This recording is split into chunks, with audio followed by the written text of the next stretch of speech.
William Peter Blatty's The Exorcist is outright disturbing and terrifying, which is exactly what makes it an interesting part of horror history and pop culture. Despite the cult of fan following the movie has gained over the years, when it first came out, even the novel of the same name on which it was based, when it was initially met with both controversy and critical acclaim. But those days are over, and now, nearly 5 decades since the original flick first shocked audiences with its terrifying premise, stomach-churning imagery, and boundary-pushing performances, David Gordon Green is revisiting the horror story The Exorcist Believer 2023. It has been announced that a new Exorcist trilogy is in the works, and there is a lot of confusion over whether it's a sequel or a reboot. Reportedly, the new 2023 Exorcist movie, The Exorcist Believer, is considered a sequel to the original movie franchise, and Ellen Burstyn's Chris is the thread that holds the two together. Therefore, it's doubtful that the new trilogy will follow the same The Exorcist based on a true story tale. While The Exorcist is both based on a true story and William Blatty's book, the second and third installment are entirely products of Hollywood's imagination, meaning the newest sequel will follow suit. The plot for The Exorcist Believer involves not just one possessed child, but two. In the film, a father who doesn't know where to turn tracks down Chris from the original movie, as she is the only person left who has experience in this terrifying arena. She promises to use her past experience with her possessed daughter Regan to help the new family overcome, and it looks to equal the original in shocking scenes of horror and heartbreak. Not much else is known about the project other than its planned release date of October 13, 2023 in theaters, which was later changed to 6th October so not to clash with Taylor Swift's concert movie, because apparently no one in the film industry wants to compete with that. That being said, the new Exorcist isn't based on a true story, but to catch up with The Exorcist Believer, we'll have to rewind a little bit. The original film told the story of an actress named Chris who is filming a movie in Washington, D.C. while raising her 12-year-old daughter Regan. Regan starts behaving bizarrely, and her mother comes to the conclusion that she has been possessed by a demonic entity. It's up to Chris to find help in the form of two priests, one of whom is having a crisis of faith, and dispel the demon from her precious daughter. Worldwide reaction to the film was polarizing to say the least. Many thought the disturbing content of the film was truly demonic and lambasted religion. Others were truly disturbed by scenes in the film that were helped along by special effects that were both revolutionary and simple. The scenes of the possessed Regan come to mind, where her head spins around in a perfect 360 degrees and spews a green bile from her mouth towards the priest. The movie became well known for making audience cringe, all the while asking, how did they do that? Audience reaction, as well as the well-thought-out plot and realistic characters, helped make The Exorcist a film that lives on to this day, 50 years on.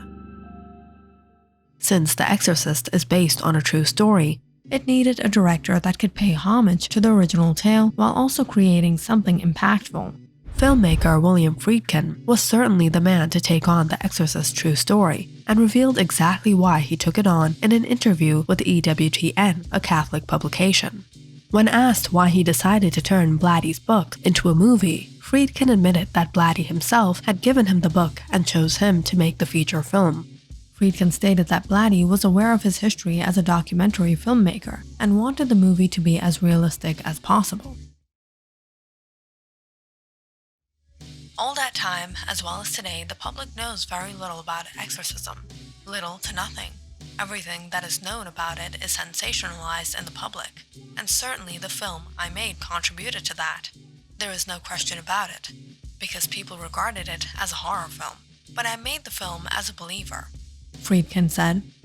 He also mentioned that he wanted to present the supernatural to the public in a direct way, as he felt it added more weight to the fact that The Exorcist is based on a true story. When it came to the real Regan The Exorcist showed, Friedkin did contact Joe's family. According to Friedkin, he was in contact with Joe's aunt, who provided a ton of details to the production team of The Exorcist. However, the details of the story were changed. We had to make the film using a girl instead of a boy because the church, that time, wanted to take all pressure off the family of the boy, but a lot of details were the details from the actual case. In addition, Friedkin used Reverend John Nicola, the topmost advisor on exorcisms from the Church of the Immaculate Conception, as a technical director to confirm the rites being performed were accurate. As soon as audiences realized that The Exorcist is based on a true story, documentary filmmakers started digging to find the true story behind the real Regan The Exorcist didn't tell. Therefore, there are numerous documentaries and other films out there that explore Ronald Doe's story in greater detail. It's also worth noting that the 2000 movie Possessed is based on the story of Ronald Doe and follows it much more accurately than The Exorcist did. I am the devil.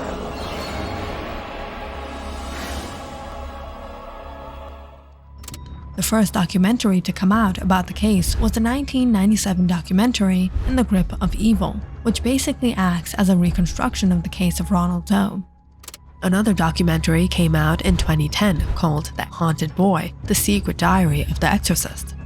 Another TV movie documentary about Ronald Doe came out in 2004 and actually interviews William Blatty. The film is called Exorcist: The True Story. Movie director William Friedkin himself went back into the director's chair for The Devil and Father Amorth. And while it's not about Ronald Doe, he does film the real exorcism of an Italian woman performed by Vatican exorcist Father Gabriel Amorth. On the second floor of that false front was the exterior of Regan's bedroom, from which Father Karras could make his final leap. Finally, the series Shock Dogs does an episode on The Exorcist's true story titled The Exorcism of Ronald Doe. What I saw was real. What I touched was real. It was an experience that I would never forget. Anybody with common sense just walking in, seeing that, knows that it couldn't be fake. And then there were, of course, 2 sequels made after the original film. The first was released in 1977, called The Exorcist II: The Heretic. It didn't receive the glowing reviews that the first film did, but still, the third sequel was greenlit and was released quite some time later in 1990 as The Exorcist III. These 2 other films aren't as highly regarded today as the original, but that only speaks to the quality of the first. It's hard to follow up with something that was so well received and truly frightening, and it's hard to create anything worthy to stand beside it. With that being said, The Exorcist Believer is slated to be the first of 3 new sequels. The next installment will be titled The Exorcist Deceiver, which fans are all eagerly waiting for. What about you? Comment down in the section below, and don't forget to like and subscribe.